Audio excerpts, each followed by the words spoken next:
Every now and then, I like to take a second to think, how would my younger self feel about myself now?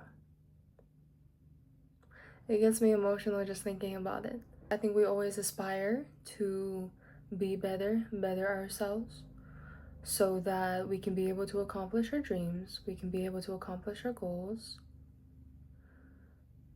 But again, every now and then, I really think about what would 5-year-old Grace, 10-year-old Grace, 15-year-old Grace think when she sees me now, like if she ever got a chance to meet myself now. She will be proud of the way that I have learned to speak, my enunciation, maybe. um, I used to have a lot of public speaking like opportunities when I was younger, but I was always super anxious. I was always super nervous. It took a lot of years of practice, a lot of years of learning about public speaking and learning about the skills and the attributes of it to really get to a point where I love the way that my voice sounds. I know I was always there in the past. Whenever I listen to a recording of my voice, I'm like, oh my gosh, like that's so cringy. I can't handle listening to the sound of my own voice. But then I've trained myself to get to a point where I love the sound of my own voice. Like even while I'm speaking, I'm listening to my voice. I love the sound of it. And whenever I listen to a video recording, voice recording of my voice, I love it so much. And I've learned how to control my voice to the point where in different settings and different situations, I know how to make my voice like suitable to the right situations. For example, the way I speak on stage versus the way that I speak to friends versus the way that I speak to my boyfriend versus the way that I speak to my boss and my business partners, they're all going to be different voices. And I think that's one of the beauties of learning about yourself and learning how to kind of manage yourself and nowadays in your relationships and in the different societies and circles that you have. Managing yourself, learning about your strengths, and also kind of putting that into practice. It's really fun sometimes. I think about it. The younger version of myself, I never really allowed myself to have fun. I didn't really know what fun meant. All I knew was that freedom was what I wanted. I thought freedom was fun. Like, eating whatever I want, drinking whatever I want, hanging out with whoever I want, traveling to wherever I want, doing whatever I want, not caring about the rules. Not saying that like I wanted to break all the rules and be rebellious and everything, but I did care about like really having that freedom and that self-sufficiency and the confidence to make my own decisions and to do anything without any consequences. Which is why in college I valued financial freedom so much. I was really ambitious in college. I was really hustle in college. And now that I think about it, if the college version of myself met myself today, I think she would be really proud because of all the battles that you have to go through internally when you're growing up, when you're heading towards adulthood, and when you're maturing. I think she'll be really proud because a lot of the things that I used to struggle with in college, I don't really necessarily struggle with those things anymore. Like I learned how to grow past those things.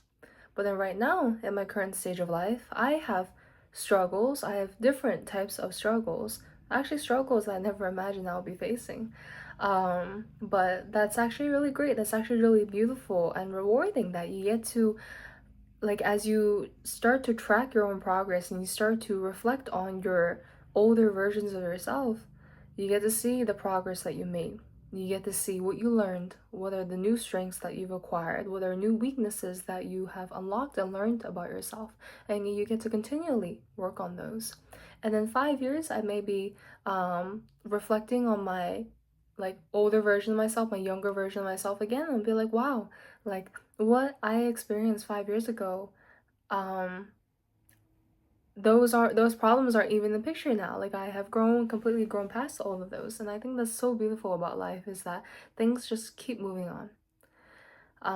One thing that I've been working on really hard recently is learning how to handle situations with grace. Trying to really live up to my name. Anyone that meets me, a lot of the clients that I work with, a lot of the business partners or friends that I've had, they always say, like, Grace, you actually do really live up to your name. Like, you live your life with grace, you handle your situations with grace. And maybe it appears to them that way. But honestly, I sometimes feel like the most vulnerable side of myself, the most like inner child side of myself, I don't really know how to actually handle things with grace.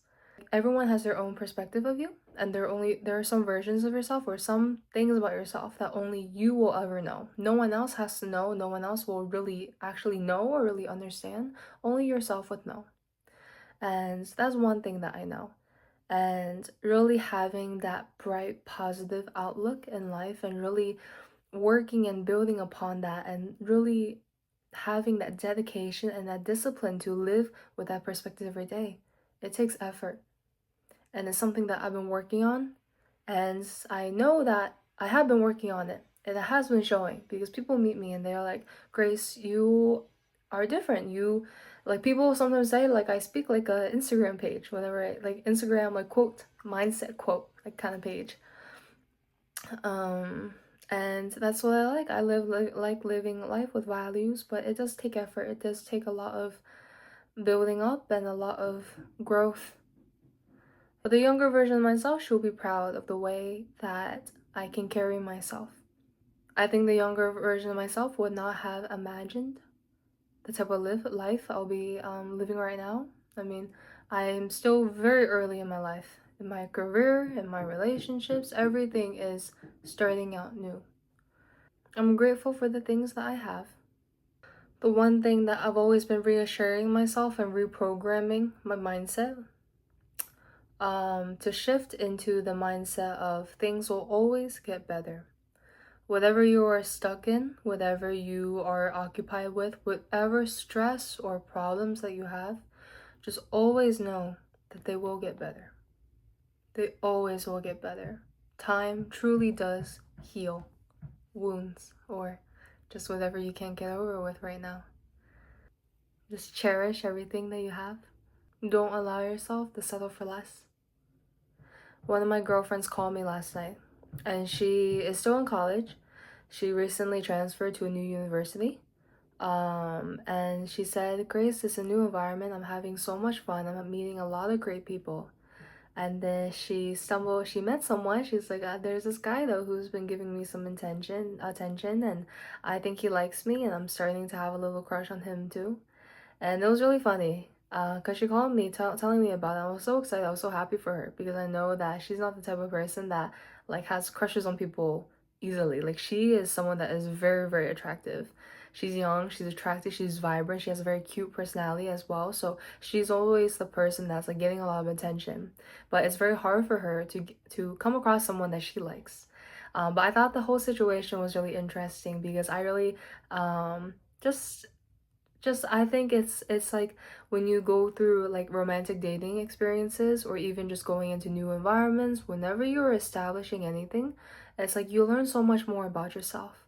And even when you don't know where you're heading, even if that experience, that situation doesn't work out, that relationship doesn't work out, the beauty of it is that you learn so much more about yourself and you're able to grow past that. And the next time you come across a similar situation, another relationship, another romantic interest, another business opportunity, you really truly know how to handle it, or handle it better at least. And it was really interesting too because this girlfriend that called me, she's also someone that I used to coach for business too. And she's like, wow, Grace, like it's really true. Like romantic relationships are also very similar to business relationships. I'm like, yes, it is. Yeah, it is a partnership. They're all partnerships, just with different end goals. I'd say one is marriage, one is making money or growing a company. But it's so interesting. Like the more you experience in life, you see there's so many similarities with things. There's so many things that you get to learn, and you just expand your horizons. It's very rewarding. Thank you for watching, and I'll see you next time.